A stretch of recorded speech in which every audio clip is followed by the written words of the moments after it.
Vega Jewelers, a luxury bridal jewelry exhibition and sale 22nd and 23rd November, Fortune Kansas Hotel, Tata Nagar, Tirupati. అందరికీ నమస్కారం. నేను Swaroopa Potlapalli. Welcome to Suman TV. శుభమాని గృహప్రవేశం చేసుకుంటే హిజ్రాలు రెచ్చిపోయారు.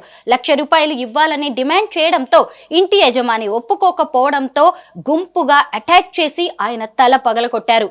Private employee అయిన సదానందం హైదరాబాద్ కీసర ప్రాంతంలోని బాలాజీ ఎన్క్లేవ్ లో 2 ఇళ్లు కట్టుకున్నారు. ఆయన తల్లి చనిపోవడంతో పాలు పొంగించుకుని ఇంట్లోకి వెళ్లారు. దీంతో ఇప్పుడు హిజ్రాలతో గొడవ జరిగింది. అయితే అక్కడే ఉన్న సీసీ కెమెరాల్లో అసలు ఏం జరిగింది అనేది కూడా రికార్డ్ అయింది. ప్రస్తుతం నాతో పాటు లైవ్ కాల్లో రెడీగా ఉన్నారు బాధితుడైన సదానందం గారు. ఆయనతో మాట్లాడదాం. నమస్తే సదానందం గారు. నమస్తే అండి. తలకి పెద్ద దెబ్బ తగిలింది కదండి, ఇప్పుడు ఎలా ఉంది? మీ ఆరోగ్యం అవునండి, బాగా? ఇప్పుడు మీకు కనిపిస్తుంటే కనుక ఇవన్నీ స్టిచెస్ అండి వీళ్ళు చేసిన దానికి. అంటే నిన్న వీళ్ళు ఒక ఇంటర్వ్యూ చూశాను వీళ్ళది. వీళ్ళు ఏం చెప్పారంటే ఆయనకి తలకి ఏం గాయం లేదు, ఏం లేదని చెప్పారు. ఇదిగోండి గుడ్ స్టిచెస్ ఉన్నాయి, మీకు ఆ పిక్చర్ కూడా పెట్టాను. వీళ్ళు అన్నారని చెప్పి ఈరోజు నేను షేర్ చేసుకోవాల్సి వచ్చింది. కానీ నాకు అబద్ధాలు ఆడాల్సిన అవసరం లేదు కదండి. ఇప్పుడు వాళ్ళు కొట్టారు అన్నది వాస్తవం, నేను కొట్టాను అన్నది వాస్తవం, నేను డినై చేయట్లేదు. కానీ ఎందుకు జరిగింది అన్నది వాళ్ళు తెలుసుకోవాలి కదా. వాళ్ళ లీడర్షిప్ లేదా వాళ్ళ యూనియన్ లేదా వాళ్ళ సంఘం అనేది ఏం జరిగిందని తెలుసుకోకుండా వాళ్ళు గుడ్డిగా సమర్థించుకుంటూ పోవడం తప్పు అని నా పాయింట్. సో మీకు జరిగింది ఆ రోజు చెప్పండి. ఓకే అండి, ఇప్పుడు యాక్చువల్ గా చెప్పాలి అంటే నేను గృహప్రవేశం చేయలేదండి, ఉన్న వాస్తవం చెప్తున్నాను. ఎందుకు అంటే ఆగస్ట్ 11th నాడు, అంటే ఆగస్ట్ 11th మా అమ్మగారు చనిపోయారు. సో మేము గృహప్రవేశం ఎటువంటిది నెక్స్ట్ 1 year వరకు చేయకూడదు, అది ఉన్న ట్రెడిషన్ ప్రకారం మేము చేయకూడదు కాబట్టి మేము ఏది చేయలేదు. అయితే కార్తీక మాసము 3వ నెల అయిపోయింది. అమ్మగారికి కొంచెం ఏమంటారు, మనం నార్మల్ గా 3వ నెల పెట్టాల్సిన పిండం అవి పెట్టేసి మనం ఇంట్లో ఒక ఇల్లు క్లీనింగ్ చేసుకుని ఒక పాలు పొంగించుకొని వద్దాము. ఎందుకు అంటే మనం మళ్ళీ నెక్స్ట్ సంవత్సరికానికి గృహప్రవేశం చేసే పొజిషన్ లో లేను. ఎందుకంటే అకాడమిక్ ఇయర్ అనేది మనకి ఏప్రిల్ మేలో స్టార్ట్ అయిపోతుంది, అంటే జూన్ లో స్టార్ట్ అయిపోతుంది. కాబట్టి నాకు ఏప్రిల్ మేలో నేను అడ్మిషన్స్ ఇవన్నీ చూసుకోవాలి. సో దీన్ని బట్టి మేము ఏమనుకున్నామంటే ఉట్టి పాలు పొంగించుకొని వద్దాము, ఎవరిని పిలవద్దు. అటు నా సైడ్ ఎవరిని పిలవలేదు, నేను మా వైఫ్ సైడ్ ని ఎవరిని పిలవలేదు. నేను, మా వైఫ్, 2 పిల్లలు, 4 మట్టుకే ఇంటికి వెళ్లి సాటర్డే ఆఫ్టర్నూన్ 3:30 ఆ టైం కల్లా చేరుకున్నాము. ఇల్లు క్లీనింగ్ అంతా చేసుకున్నాము, కడిగేసుకున్నాము. 2 ఇల్లులు, అంటే ఆ ఇల్లు ఆ ఇంటి పక్కన ఇల్లు కూడా నాదే అండి. ఇటుపక్క ఇల్లు 2 ఇల్లులు కొనుక్కున్నాను, లోన్ పెట్టుకొని కొనుక్కున్నాను. ఎందుకు లోన్ పెట్టి కొనుక్కున్నాను అంటే అది దాని తర్వాత చెప్తాను. అయితే ఇక్కడ నేను మొత్తం రాత్రి పాలు పొంగించుకోవడం అయిపోయిన తర్వాత మేము అక్కడే స్టే చేసాము. ఎందుకంటే చీకటి అయిపోయింది, మేము రిస్క్ తీసుకోదలుచుకోలేదు. గమ్మున అక్కడే పడుకున్నాము. ఎర్లీ మార్నింగ్ లేచి కరెంట్ ఉంటున్న ప్లేస్ కి వచ్చేయాలి. అయితే current next day Sunday 6:30 AM కి నాకు ఎర్రబట్టి వేసుకొని ఒక టాటా ఏస్ ఆయన వస్తే ఇంటి పక్కన చిన్న గేట్ ముందు మనకు గార్డెన్ స్పేస్ ఉంటుంది. ఆ గార్డెన్ స్పేస్ లో మట్టి వేపిస్తున్నాను, ఎర్రమట్టి. ఈ మట్టి వేపిస్తున్న టైంలో 2 హిజ్రాలు ఆటోలో వచ్చారండి. మార్నింగ్ 6:30, 6:40 ఆ టైంలో. నేను ముఖం కూడా కడుకోలేదు, అప్పుడే లేచి అదే ముఖంతోనే అట్లానే బయటకు వచ్చాను. వచ్చిన తర్వాత వీళ్ళు వచ్చారు నా దగ్గరికి, అప్రోచ్ అయ్యారు. ఏం బావా గృహప్రవేశం అయిందా అది ఇది అని అంటే నేను చెప్పాను, అమ్మ గృహప్రవేశం ఏం చేయలేదు, నేను జస్ట్ పాలు పొంగించుకున్నాను. మా అమ్మగారు చనిపోయారు కాబట్టి మేము చేయకూడదు గృహప్రవేశం, ఎటువంటి ఫంక్షన్ చేయకూడదు అని క్లియర్ గా చెప్పాను వాళ్ళకి. 3 సార్లు చెప్పానండి, రిక్వెస్ట్ చేశాను. లేదు నువ్వు చిన్న ఫంక్షన్ చేసినావు, చిన్న పూజ చేసినావు ఏదో అన్నారు, చిన్న ఫంక్షన్ చిన్న పూజ ఏదో అన్నారు, అది చేసావు, నువ్వు డబ్బులు ఇవ్వాలి మాకు అది ఇది అన్నారు. ఆ బ్లాక్ డ్రెస్ వేసుకొని వచ్చిన అమ్మాయి మాటకు నన్ను ఫస్ట్ ₹1,00,000 ఇవ్వాలి, ఎందుకు 2 ఇల్లులు కొన్నావు, 2 ఇల్లులు కట్టినావు కదా, ఈ ₹1,00,000 అన్నట్టు అమ్మ మాట్లాడింది. బ్లాక్ డ్రెస్ వేసుకున్న అమ్మ మాట్లాడింది. అయితే నేను అక్కడ అన్నాను, నా పరిస్థితి బాగాలేదమ్మా, నా ఆర్థిక పరిస్థితి కూడా బాగాలేదు. నేను ఎందుకంటే నాకు వచ్చే జీతంలో నిన్న 90% నేను లోన్ కి కట్టుకుంటున్నాను. అది వాళ్ళకి 90% వాళ్ళకి అర్థమవుతుందో లేదో నాకు తెలియదు. కానీ నేను చెప్పింది అయితే నేను 90% నాది లోన్ కట్టుకుంటున్నాను, నాకు ఉన్న దాంట్లో నేను ఇల్లు నడుపుకోవాలి, నేను ఇవ్వలేను అని క్లియర్ గా చెప్పాను వాళ్ళకి. ఆర్థిక పరిస్థితి ఏంటనేది వాళ్ళకి క్లియర్ గా ఎక్స్ప్లెయిన్ చేశాను ఇద్దరికి. అయితే ఆ బ్లాక్ డ్రెస్ అమ్మాయి మనం రెచ్చగొట్టుకుంటూ మాట్లాడడం, శాపనార్థాలు పెట్టడం స్టార్ట్ చేసింది. అయితే ఈ లోపల ఈ అమ్మవారు మాలేసుకుని వచ్చిన భవానీ అని ఎవరైతే సూపర్డ్ పర్సన్ అంటున్నారో ఆ పర్సన్ ఏం చేశారు, మా పక్కన ఇంటికి, అంటే ఈ పక్కన ఇంటికి, అది కూడా నాదే, అక్కడే కూర్చుండిపోయారు.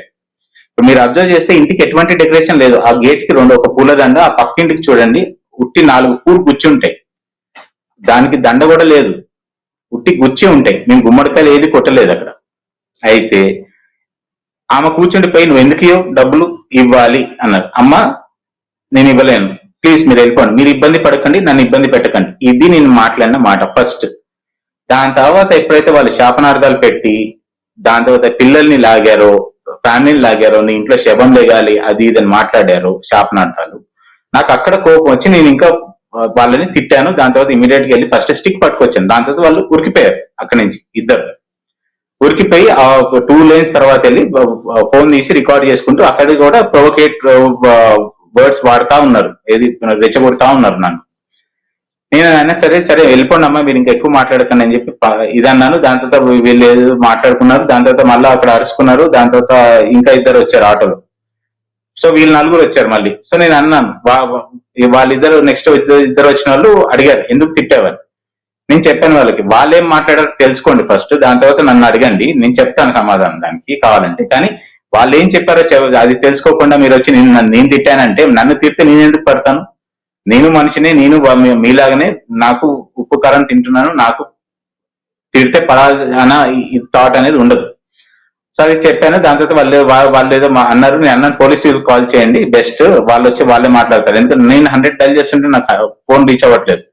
అదేం టైం బ్యాడో నాకు తెలియదు, కానీ నా ఫోన్ మా వైఫ్ ఫోన్ ఇద్దరు ఫోన్ సిగ్నల్స్ రాలేదు అక్కడ. సో ఈ పొజిషన్ లో మేమున్నాం.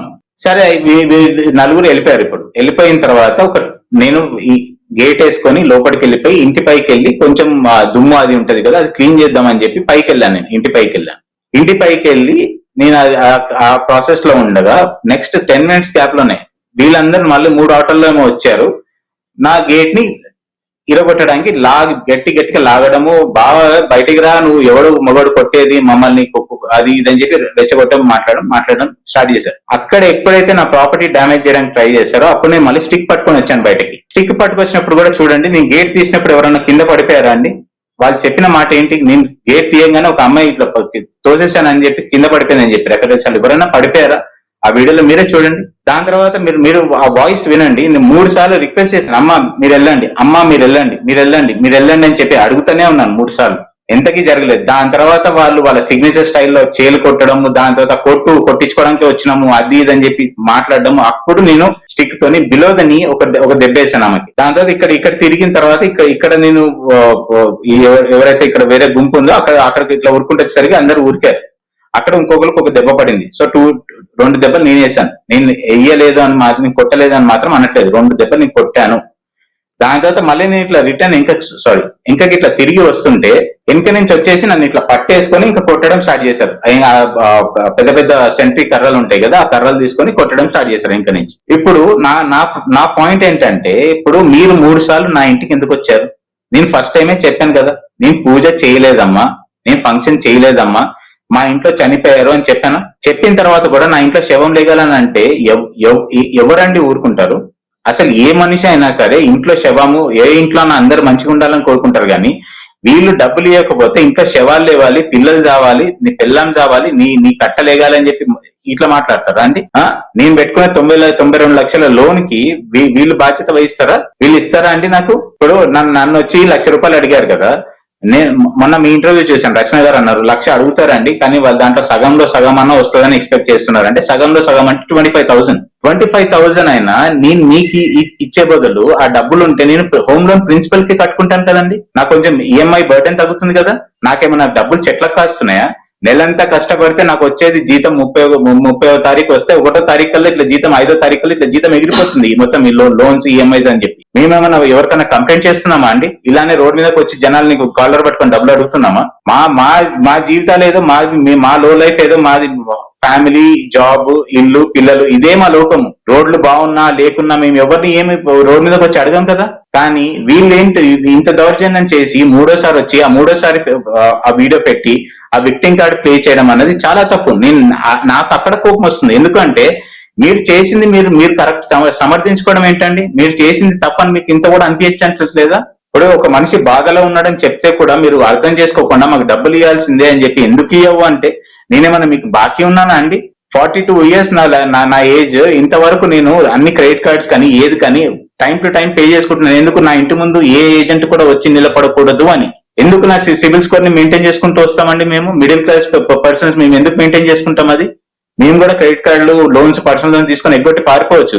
కానీ మా సిబిల్ స్కోర్ ఎఫెక్ట్ అవుతుంది. రేపు పొద్దున్న పిల్లలకి ఏదన్నా మనం ఒక ప్రాపర్టీ కొనాలన్న ప్రాబ్లం అవుతుందన్న దీంతోనే కదా మేము ఉండేది మిడిల్ క్లాస్. ఇప్పుడు మేము ఇన్ని లక్షలు ట్యాక్సులు కడుతున్నాం, డైరెక్ట్ ట్యాక్స్ అంటే డైరెక్ట్ ఇన్కమ్ ట్యాక్స్ కడుతున్నాము, ఇండైరెక్ట్ ట్యాక్సెస్ కడుతున్నాము. కానీ ఏ రోజన్నా మేము వచ్చి రోడ్ల మీద, ఏ రోజన్నా సాలరీడ్ క్లాస్ ఎంప్లాయీ వచ్చి రోడ్ మీద ఇలాంటి పనులు చేయడం చూసారండి? ఎందుకు? మాకు మా కెరియర్, మా ఫ్యామిలీ రెండే ఇంపార్టెంట్. సదానందం గారు, మీరు వేసిన ప్రశ్నలన్నీ కూడా కరెక్టేనండి. మీరు పడ్డ బాధ, ఆవేదన, ఎదుర్కొన్న అవమానాలు ఇలా చాలా మంది కూడా ఎదుర్కొంటున్నారు హిజ్రాల వల్ల. ముఖ్యంగా ఎక్కడైనా ఏదైనా ఫంక్షన్ జరుగుతుంది, శుభకార్యం జరుగుతుందంటే చాలు హిజ్రాలు గుంపుగా వెళ్ళి నానా రభస చేస్తున్నారు, అసభ్యంగా ప్రవర్తిస్తున్నారు. ఇలా డబ్బులు ఇవ్వకపోతే ఏకంగా దౌర్జన్యాలకే దిగబడుతూ ఉన్నారు. అయితే ఇది ఖచ్చితంగా కరెక్ట్ కాదు. అయితే మీరు ఘటన జరిగిన తర్వాత పోలీసులకు కంప్లైంట్ ఇచ్చారు. పోలీసులు ఎలాంటి యాక్షన్ తీసుకున్నారు? సో పోలీసులు అయితే సహకరించారండి. ఫస్ట్ థింగ్, వాళ్ళిద్దరు వర్షన్స్ విన్నారు, ఇద్దరు వర్షన్స్ చూశారు. ఒకటే పాయింట్ వాళ్ళు అడిగింది ఏంటంటే, వాళ్ళు పోలీసులు ఇంతకు ముందే వాళ్ళు ఇజ్రాయల్ అందరికి, కమ్యూనిటీకి చెప్పారు, ఏది మీరు ఇళ్లకి వెళ్ళి అడగకండి, మిమ్మల్ని ఎవరైనా పిలిస్తే వెళ్ళండి, కానీ ఎవరు మీరు డైరెక్ట్ గా వెళ్ళకండి అని చెప్పి క్లియర్ గా ఇన్స్ట్రక్షన్స్ ఉన్నాయి, వాళ్ళకి గైడ్ లైన్స్ ఉన్నాయి. బట్ స్టిల్ వాళ్ళు పాటించట్లేదు. ఇంకోటి, విచ్చలవిడితనం అనేది చాలా ఎక్కువైపోయింది. ఇప్పుడు నేను అందరు హిజ్రాలను అనట్లేదండి, ఎందుకంటే అందరు ఎవరైతే జెన్యున్ హిజ్రాస్ ఉంటారో వాళ్ళు ప్రాబ్లమ్స్ ని అర్థం చేసుకుంటారు. ఎప్పుడైతే మనం మన దగ్గర లేవు అని చెప్తామో వాళ్ళకి మనం రూపాయి ఇచ్చినా సంతోషంగా తీసుకుని వెళ్తారు. కానీ ఇక్కడ జరిగింది అయితే టోటలీ డిఫరెంట్. ₹1,00,000 అడగడమే కాదు, మీరు ఇంటర్వ్యూ చేసుకున్నారు కదా, ఇది రచన గారితో, అది ఒక పాయింట్ నేను చెప్తాను దాని గురించి. రచన గారు ఒక మాట అన్నారు, ఏది 1,00,000 అడుగుతారండి, కానీ 1,00,000లో సగంలో సగమన్నా ఇస్తారని చెప్పి ఒక చిన్న ఆశ అన్నారు. ఆ 25,000 అంటే మేము ప్రిన్సిపల్ కి కట్టుకుంటాము, లేదా మా పిల్లలకి ఏదైనా చిన్న వస్తువు కొనుక్కుందామని చూస్తాం కదండి. ఇప్పుడు అంతే డబ్బులు ఉంటే మేము ఎందుకండి సిటీ అవతల అవుట్స్కర్ట్స్ కి వచ్చి ఇల్లు కొనుక్కుంటాము? ఇప్పుడు నా ఆఫీస్ కి దగ్గర దగ్గర 86 కిలోమీటర్స్ డిస్టెన్స్. నాకు అంత దూరం కొనుక్కోవాల్సిన అవసరం ఏంటి? నా బడ్జెట్ లో అక్కడ వస్తుంది అన్న ఆశతో కొనుక్కున్నాం. కానీ వీళ్ళు ఇలా చేశారు. దాని తర్వాత మనం పోలీస్ స్టేషన్కి వెళ్ళాము. పోలీసులు ఇచ్చిన గైడ్ లైన్స్ వీళ్ళు పాటించట్లేదు. సో పోలీసులు కూడా వాళ్ళ వర్షన్ విన్నారు, నా వర్షన్ విన్నారు. వాళ్ళు అక్కడ విక్టింగ్ కార్డ్ ప్లే చేయడానికి ట్రై చేశారు. కానీ ఎందుకు మీ మీద దెబ్బ పడింది అన్నది ఆ క్వశ్చన్ రాగానే అక్కడ సైలెన్స్ వచ్చేసింది. ఎందుకు? మీరు చేసిన పని మీరు చెప్పుకోలేకపోతున్నారు. ఎందుకు అంటే, మీరు డిమాండ్ చేసింది, మీరు వచ్చి ఇంటి ముందు గోల చేసింది, మీరు పెట్టిన శాపనార్థాలు, ఆ మట్టి పోయడాలు ఏంటి అసలు? వీళ్ళు చేసిన పనికే యాక్చువల్గా ఇంకా పోలీసుల వాళ్ళు కూడా మీరు చేసింది తప్పు అన్నట్టుగా అది జరిగింది. ఇంకా పోలీస్ వాళ్ళు కంప్లైంట్ తీసుకున్నారు, ఎఫ్ఐఆర్ నమోదు చేసుకున్నారు. వాళ్ళు అది ఇన్వెస్టిగేషన్ చేస్తున్నారు. నేను పోలీసుల్ని సహకరించినందుకు ధన్యవాదాలు చెప్తున్నాను వాళ్ళకి. సదానందం గారు, ఈ పట్టణాల్లోనే కాదు పల్లెలకు కూడా ఈ హిజ్రాల సంస్కృతి అనేది పాకింది. ఖమ్మం జిల్లాలో మా బాబాయ్ ఇంట్లో పెళ్లి జరుగుతుండా కూడా నేను ఇలాంటి ఘటన చూశాను అండి. కొంతమంది హిజ్రాలు గుంపుగా అక్కడికి వచ్చి పెళ్లి కూతురి వేడుక జరగనివ్వకుండా నిజంగా ఎంత అసభ్యంగా ప్రవర్తించారో, బట్టలు, డ్రెస్సులు అన్ని ఎత్తి చూపుతూ, బట్టలు విప్పేస్తూ, నానా రకాలుగా మాట్లాడుతూ వాళ్ళు చేసిన హంగామాని నేనైతే నిజంగా ఎప్పటికీ మర్చిపోలేను. నిజంగా ఒక విధంగా ట్రాన్స్జెండర్స్ అంటే సమాజం వివక్షగానే చూస్తుంది. వీళ్ళు చేస్తున్న పనులు కూడా ఇలాంటి వాటికి ఆజ్యం పోస్తున్నాయనే చెప్పొచ్చు. అయితే ఈ సందర్భంగా మీరు ప్రభుత్వాన్ని ఏదైనా కోరుతున్నారా? సమాజం వివక్షత చూపించదండి. డిస్క్రిమినేషన్ అన్నది సొసైటీ నుంచి రాదు. సొసైటీ నుంచి ఏదన్నా డిస్క్రిమినేషన్ అనేది వస్తే అన్నది అది మన చేతల పట్టి వస్తుంది. మనం ఎలా బిహేవ్ చేస్తున్నాం సొసైటీకి అని దాన్ని పట్టే మనకు అవతల నుంచి రెస్పాన్స్ వస్తుంది. ఇప్పుడు ఎవరన్నా సరే హిజ్రాలు వచ్చి నార్మల్ గా, ఇప్పుడు మనకి బెగ్గర్స్ ఉన్నారండి, గుడి ముందు ఉన్నారు, లేదా మనకి మసీదుల ముందు, చర్చిల ముందు అందరు బెగ్గర్స్ ఉన్నారు. మళ్ళీ ఇక్కడ మనకి సిగ్నల్స్ దగ్గర కూడా బెగ్గర్స్ ఉన్నారు. ఏ రోజన్నా వాళ్ళు మిమ్మల్ని ₹1,00,000 కానీ, సరే ఫర్ దట్ మ్యాటర్ ₹1,000 డిమాండ్ చేశారండి? మనం ₹1 ఇచ్చినా తీసుకుంటారు. లేదమ్మా పో అంటే గమ్మునట్ల తల తిప్పుకొని వెళ్ళిపోతారు. కానీ వాళ్ళు మిమ్మల్ని శాపనార్థాలు పెట్టరు. వీళ్ళెవరండి నాకు వచ్చి ప్రతి ఇంటికి వచ్చి, ప్రతి ఫంక్షన్ కి వచ్చి శాపనార్థాలు పెట్టడానికి ఇవ్వకపోతే? నాకు అర్థం కాదు. వీళ్ళు ఏమైనా స్పెషల్?